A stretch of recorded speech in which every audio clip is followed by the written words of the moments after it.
Why does pain stick around long after tissue should have healed? Why can scans come back saying normal yet the pain persists? If you've ever been told nothing is wrong, but your body clearly doesn't feel that way, this video is for you. Today I'm going to show you how chronic pain can develop, not because your body's broken, but because it has learned to protect you. And more importantly, I'll explain how that learning happens and what you can do to start reversing it. Because once you understand this one mechanism, chronic pain starts to make a lot more sense and a lot less scary. Did you know that Michael Jordan and chronic pain have something in common? I know it sounds ridiculous, but the same process that made him the greatest basketball player in history is the same process that can influence the development of chronic pain, and it's called neuroplasticity. And once you understand it, it changes everything. Okay, so think back to the first time you've ever picked up a basketball. You're standing there in the garden holding the ball awkwardly in your hands. You take your first shot, air ball, horrible effort, but you try again, and each shot feels a little different.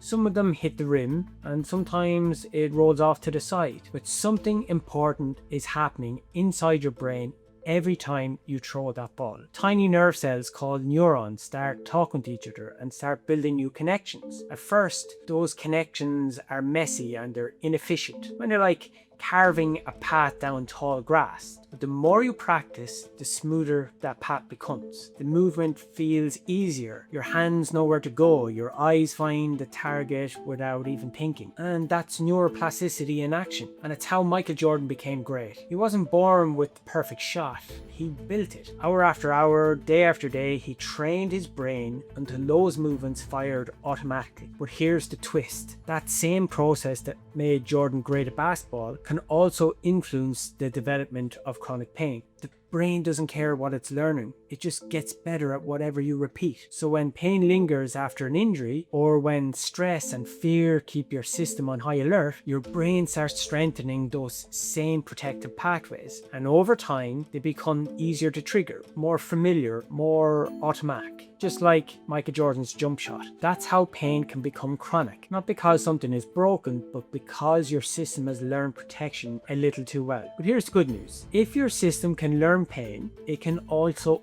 unlearn it, and that's what we're going to explore. So what exactly is neuroplasticity? Well, it comes from two Greek words. The first one is neuro, meaning brain or nerve, and plasticity, meaning changeable. Put simply, neuroplasticity means changeable brain. It's how we learn, adapt, and get conditioned. And every time you learn something new, your brain reshapes itself, strengthening some connections and trimming others. You've probably heard the phrase, neurons that fire together, wire together. And that's neuroplasticity in one line. Think of it like learning to drive. At first, it's clunky, mirrors, pedals, signals all at once, but over time your brain builds a smoother, faster route. Before long you can drive and hold a conversation without even thinking about every move. That's your brain rewiring through repetition. And here's the key thing. The brain doesn't care what it's learning is helpful or unhelpful. It just gets better at whatever you repeat. And pain is meant to protect you. It's your body's alarm system. It's a warning to stop, to rest, or take care. You touch a hot stove and your nervous system says, don't do that again. And in that moment, pain is doing its job perfectly. But sometimes that alarm doesn't quiet down when the danger is past. The tissue heals, yet the pain continues. And that's when protection becomes persistence. And your brain and spinal cord get better at producing that response, and they become more sensitive, almost too good at noticing potential threat. Imagine a smoke alarm that used to go off only during a real fire, and now it blares every time you make toast. And that's kind of like how persistent pain works. Your system isn't broken per se, it's just doing its job a little too well.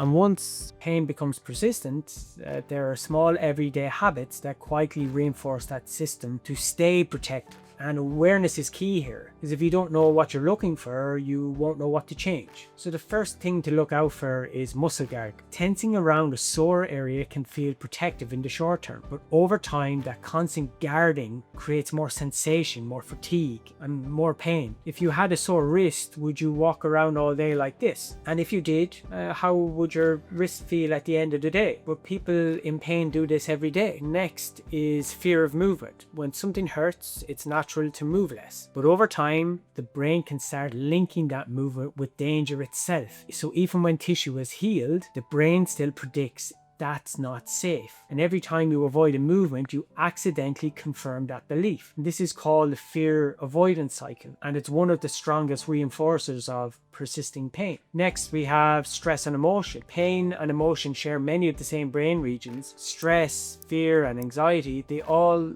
keep the nervous system on high alert, and the brain can tell the difference between emotional threat and physical threat. So the pain feels louder even if nothing in the body has changed. And that doesn't mean the pain is imagined, it just means that it's influenced in more than just tissue damage. Next is sleep. Even one bad night's sleep makes pain feel stronger the next day. An ongoing sleep keeps the nervous system sensitized and lowers your pain threshold. Another common influencer is doing too much or even too little. Some people underdo, avoiding activities while waiting for the pain to disappear. Others overdo, pushing harder on the good days and then crashing afterwards. Both patterns come from protection and both keep the system stuck. That's why understanding thresholds matter. Knowing how much is enough for today. I've made a video on understanding the thresholds. I'll put it in the video description below, or it'll be at the end of the video. When you understand what's the right amount to move, this is where graded exposure comes in. It's not about pushing harder, it's not about avoiding completely, but gently, consistently teaching your system